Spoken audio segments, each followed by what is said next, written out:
mission of Treasures for Teachers is to provide free and low-cost supplies to teachers from the community's reusable resources. We do that by collecting materials from all over the valley and get it into the hands of teachers. Teachers can spend up to $1,000 each year out of their own pockets on school supplies. So Treasures for Teachers helps to offset that amount so that they don't need to spend as much.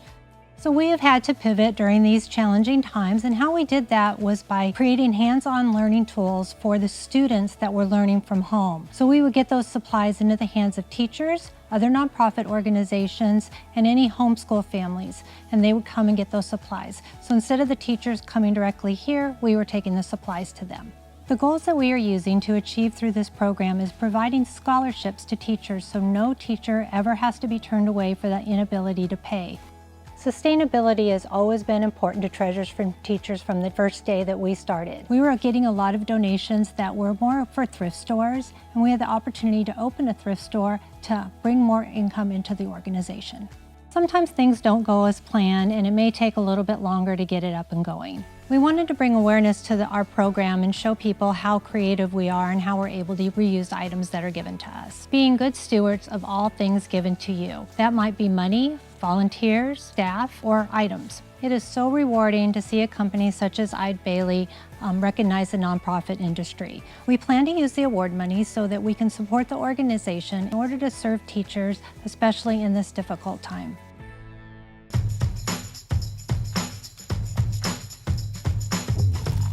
The mission of PBS 12 is to bring together, to convene, and to share all of the independent perspectives and life experiences that comprise a very dynamic Colorado. 2020 and the pandemic brought a number of challenges to PBS 12 as a content producing entity, because from social distancing restrictions, we could not bring people into our studio.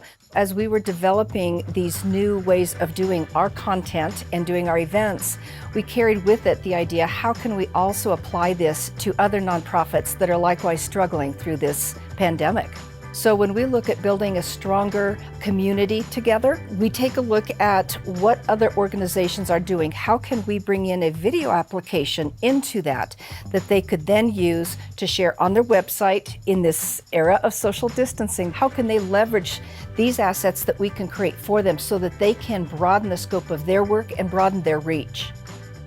You don't panic. Trying to create the most sustainable revenue streams, if we can collectively take an all boats can rise and we can get there together approach, it really is we believe, a much better approach to looking at business. We're thrilled to be awarded this fund. It's going to go right back into doing this exact same project for the next nonprofits down the line.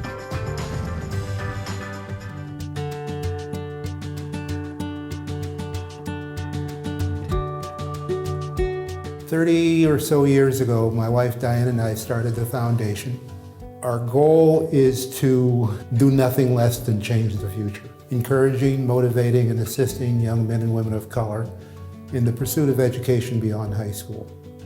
We do that two ways. One, by providing financial assistance, and two, and we think most important, we require our grant recipients, we call them paid scholars, to work with young children, kindergarten through 8th grade, specifically in the area of education, as tutors, mentors, and role models. You know, this whole issue of diversity and having a diverse workforce, it's more than just a catchphrase. Our continuing education program, the elimination of bias, is successful because we actually give people the tools that they can use to go out and recruit, retain, and actually eliminate bias. The goals for the Justice Allen Page Elimination of Bias CLE seminar is first to generate income for the Page Education Foundation so that we can continue our work serving students of color in the state of Minnesota as they pursue their dreams of post-secondary education. The second component is creating more representation of professionals and particularly attorneys of color in the field of the law. Our first year we had 10 Page scholars. This year we have 567. My team and I were thrilled to learn that we were the recipients of the Eide Resourcefulness Award. We will use that money to provide, I think it's 6 or 7 scholarships. It'll go directly to the work that we do, the work that we're trying to accomplish.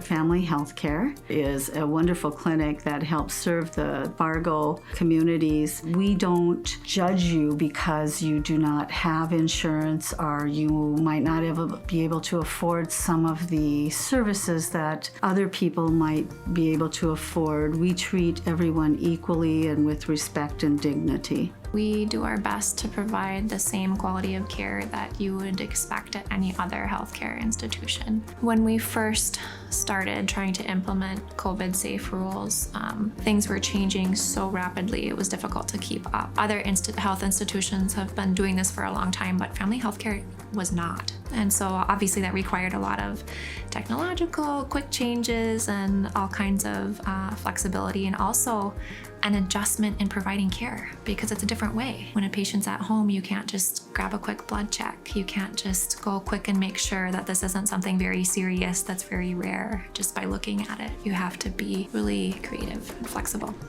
What's your blood pressure? We needed telehealth. We needed cameras. We needed providers to be able to be set up at home. We couldn't have done that without help. Getting this grant through Eide, we were able to purchase telehealth equipment, our cameras on our monitors, our computer screens, and to update our computer equipment. I love seeing patients from all over the world. Here at Family Healthcare, we get to see a wide array of patients and ethnicities and cultures, and that is really gratifying to me. Try to be flexible, to think outside the box, to keep working at it. Change is not a bad thing. Change can be a great thing, and you can learn a lot from it. People really came around and showed that they're resilient.